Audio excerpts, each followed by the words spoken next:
রফিকুল ইসলাম মাদানিকে বাংলাদেশ সরকার arrest করলো কেন, কিছু বলবেন? আমি আগেও বলেছি পৃথিবীর নিকৃষ্ট দেশ, তার নাম বাংলাদেশ। পৃথিবীর একটা নিকৃষ্ট, পৃথিবীর মানচিত্রে মুসলিম দেশ যদি থাকে তার নাম বাংলাদেশ। আমি কি এমন অপরাধ করেছিলাম এবছরে বক্তব্য দিতে গিয়ে? কি অপরাধ করেছি আমাকে বাংলাদেশে ঢুকতে দেওয়া হলো না?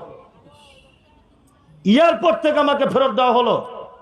হাই কমিশনার থেকে SMS যে বাংলাদেশে আপনার নামে 27টা প্রোগ্রাম, 27 জায়গাতে আপনার নামে মামলা, আপনাকে বাংলাদেশ ঢুকতে দেওয়া হবে না। কারণ আমার অপরাধ এই জায়গাটায় যে আমি হক কথা পীর সাহেবের বিরুদ্ধে বলেছি, তাই এটাই আমার অপরাধ। যে এই কারণে পৃথিবীতে নিকৃষ্ট বাংলাদেশ কেন বললাম? যে দেশের সংসদ ভবনে মিটিং উদ্বোধন হয় মমতাজের মতো একজন চরিত্রহীন মেয়ের গান দিয়ে, মুসলিম কান্ট্রি, লজ্জায় জিভ কাটতে হয়। যে দেশের মিছিল শুরু হয় একজন নর্তকী, একজন গায়িকা মমতাজের গান দিয়ে শুরু হয় মিছিল, লজ্জা লাগে। যে দেশের নায়ক নায়িকারা, যে দেশের পতিতালয়ের নারীরা, যে দেশের চোর, যে দেশের কুখ্যাত মোস্তানেরা ওপেন রাস্তাতে ঘুরে বেড়ায়, আর রফিকুল ইসলাম মাদানি, আব্দুর রাজ্জাক বিন ইউসুফ, দেলোয়ার হোসেন সাইদি, আমির হামজা, কাজী ইব্রাহিম, মিজানুর রহমান আজহারির মতো মানুষদেরকে জেলখানাতে 4 দেওয়ালের মাঝখানে হাতে দড়ি বেঁধে রেখে দেওয়া হয়, তার নাম বাংলাদেশ। ধিক্কার জানায় এই মুসলিম দেশকে, ধিক্কার জানায় ওই প্রধানমন্ত্রীকে যে প্রধানমন্ত্রী ইহুদিদের দালালি করছে বাংলাদেশে বসে বসে। আপনি অবাক হবেন, রফিকুল ইসলাম মাদানিকে হাতে দড়ি বাঁধে লোক, এটা মেনে নেওয়া যায়? দেখেছেন সোশ্যাল মিডিয়ায়, মাথাতে হেলমেট পরিয়ে দেওয়া হয়েছে, পায়ে দড়ি বেঁধে ওই দড়ি আবার হাতে বেঁধে দেওয়া হয়েছে যাতে পালাতে না পারে। আল্লাহু আকবার। যারা কোরআনের হাফেজকে, আলেম ওলামাদেরকে এইরকম সাজা খাটায়, দেলোয়ার হোসেন সাইদি পৃথিবীর একজন নামকরা মুফাসসির, যার কণ্ঠস্বরে মানুষ মুগ্ধ হয়ে যায়, কত মানুষ তার কণ্ঠস্বরে ঈমান পর্যন্ত নিয়ে চলে এলো। এই মানুষটা আজকে দীর্ঘ মনে হয় 12-13 বছর হতে যাচ্ছে জেলখানার 4 দেওয়ালের মাঝখানে বসে আছে। এটা কি সহ্য করা যায়? আল্লাহ কোরআনে ওই জন্য বলেছে, ফাতারাব্বাসু হাত্তা ইয়াতি আল্লাহু বিআমরিহি, তোমরা অপেক্ষা করো, তোমরা অপেক্ষা করো, আমার তরফ থেকে আল্লাহর আযাব চলে আসবে। হাসিনা, আপনি অপেক্ষা করুন, আল্লাহর আযাবকে ভয় করুন, আল্লাহর আযাব চলে আসতে পারে আপনার উপরে। আপনি হাক্কানি বড় বড় ওলামাদেরকে যা অত্যাচার করছেন, পৃথিবীর মানচিত্রে মুসলিম দেশ হিসাবে আপনি কলঙ্কিত। এই সমস্ত বক্তব্য, হক কথা বলি, সহ্য করতে পারি না দেখে নিয়ে আমাকে বাংলাদেশে ঢুকতে দেওয়া হলো না। আর যে জায়গায় যাচ্ছি গাড়িতে বড় বড় ইট মারছে, যে জায়গায় যাচ্ছে, বাঁকুড়াতে গেলাম, গাড়ি ছেড়ে আসছি, বড় বড় ইট মারছে গাড়িতে। আরে ওই ইট কেন দূর থেকে মারছিস, তা কাছে আয়, তোর হাতে মরতে পারলো তো আমি শহীদ হয়ে যাব, আমি তো নিজেকে মনে করি। কারণ বেদাতীদের সামনে মাথা নত করা ছেলে মমতাজুল ইসলাম নয়। আমি ওই রকম বক্তব্য রাখি না যে সাপের মুখে চুমা দিব, ব্যাঙের মুখেও চুমা দিব, এইরকম বক্তব্য রাখি না। যেটা বলবো হাদিস কোরআনে আছে ওটা বলে দিলাম, তোমার ভাই ভালো লাগলে অ্যাকসেপ্ট করো, ভালো না লাগলে তুমি তোমার কথা রিটার্ন করে দাও। কোথায় করবে আল্লাহ ভালো জানে। যে কথা বলতে বলতে এতদূর এসছি, ইনফিকুন, আল্লাহ বলছে মোমেনদেরকে যে মোমেনেরা তোমরা আল্লাহর রাস্তায় দান করো। আপনাদেরকে একটা ছোট্ট প্রশ্ন করছি, উত্তরটা চট করে দেন। 1, পৃথিবীর সব থেকে উত্তম দানের জায়গা কোনটা? মাদ্রাসা, ঠিক বলেছ। আর একজন বলছে মসজিদ। এই দুজনাই 100% ভুল বলেছে, দিলেন না? 100%, 99 নয়, 100 ভুল। যদি বলেন ঠিক কি ঠিক, আমি কোরআন দিয়ে বলছি, আপনি শুনতে থাকুন। এতক্ষণ যা শুনেছেন যদি সব ভুলে যান আমার আপত্তি নেই, এই কথাটা আপনাকে মনে রাখতেই হবে। মরা মানুষের মতো বসুন, এবার আমি টাকা চাইবো না, মরা মানুষের মতো বসুন, নড়াচড়া পর্যন্ত করবেন না। পৃথিবীর সব থেকে উত্তম দানের জায়গা কোনটা? স্টেজে যারা, স্টেজের বাইরে যারা খুব মনোযোগ সহকারে শুনুন। আপনাদের এখানে এক লোকের 4 বেটা, উত্তর দিবেন। বুড়ো হয়ে গেছে আব্বা মা, বেটাদের কাছে খায় কেমন করে? পালি সিস্টেম, যা এ বলছে জায়গি সিস্টেম। মানে ও কি মাদ্রাসার ছাত্র? আর এ বলছে পালি সিস্টেম, মানে ওর বাপ মসজিদের ইমাম নাকি? 3 আর 2 5, 4.5 আর হাফে 5, জি ওই হিসাবে বলা হচ্ছে। মাশাআল্লাহ, বুঝতে পারছি আমি। আল্লাহু আকবার।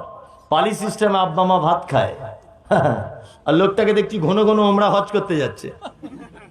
আব্বা পালি সিস্টেমে ভাত খায়, উমরা হজ করতে যাচ্ছে, মনে মনে ভাবছি প্লেন ভেঙে যাওয়ার কথা, নেপালের মতো। হ্যাঁ, কি আশ্চর্য ব্যাপার। মা পালি সিস্টেমে ভাত খায়, বউ মাকে গাল দেয়, আর ও ঘন ঘন দেখছি উমরা হজ করতে যাচ্ছে। টাকা হয়েছে তো কি করে খুঁজে পায় না। আল্লাহু আকবার। 4 ভাই আপনারা, আপনার মায়ের বয়স 70 বছর, আপনার আব্বার বয়স 80 বছর, দিল্লিতে কাজ করেন, 4 ভাই। তা ঈদের আগে বাড়ি আসছেন, আপনার স্ত্রীকে ফোন করে বলছেন, হ্যালো শামিমা, তোমার জন্য কিছু আনতে হবে?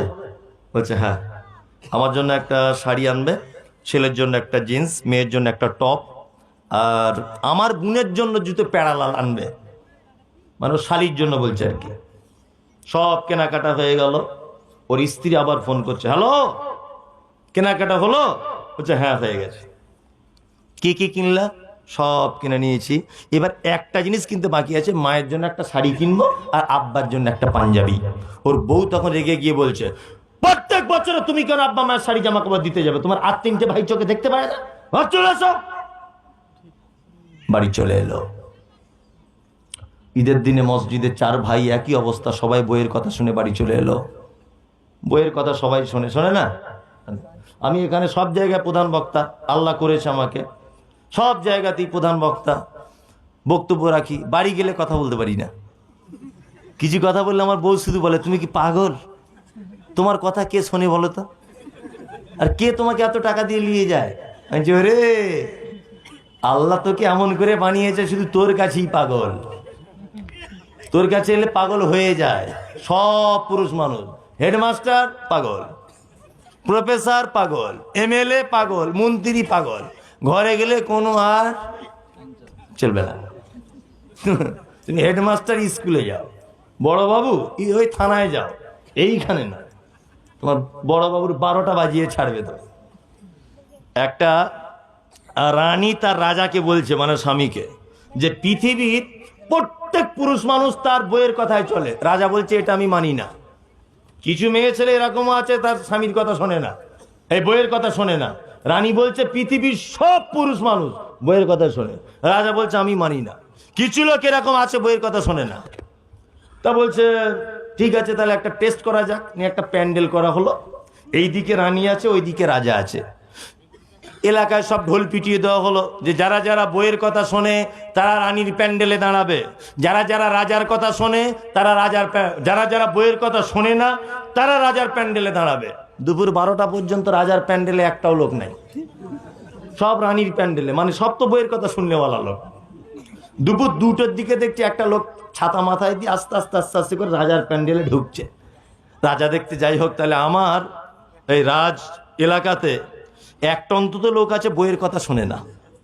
ও খুশি হয়ে ফুলের তোড়া নিয়ে ওই লোকটার কাছে গিয়ে বলছে, চাচা তুমি আমার মান সম্মানটা রাখলে। তখন চাচা বলছে, মান সম্মানে কিছু নয়, আমার বউ বাড়ি থেকে বলে দিয়েছে বেশি ভিড়ে দাঁড়াবে না, ফাঁকা জায়গায় দাঁড়াবে, ওই জন্য রানীর ওদিকে ভিড় বেশি, ফাঁকা জায়গায় দাঁড়িয়েছি। তাহলে এও আর বইয়ের কথা শোনা থেকে বাদ গেল না। তার মানে পৃথিবীর সব পুরুষ মানুষ বইয়ের কথা শোনে। এখন ঘটনা হচ্ছে এই, 4 জন চলে এলো বাড়িতে, 4 জন। ঈদের দিনে মসজিদের মাইকে তাকবীর পাঠ করা হচ্ছে, আল্লাহু আকবার, আল্লাহু আকবার, লা ইলাহা ইল্লাল্লাহ, আল্লাহু আকবার, আল্লাহু আকবার, ওয়ালিল্লাহিল হামদ, আল্লাহু আকবার কাবীরান, আলহামদুলিল্লাহি কাসীরা, সুবহানাল্লাহি বুকরাতাও ওয়া আসীলা। তাকবীর পেট হয় না? ঈদের দিনে পাঠ হয় কি হয় না? হয়। সবাই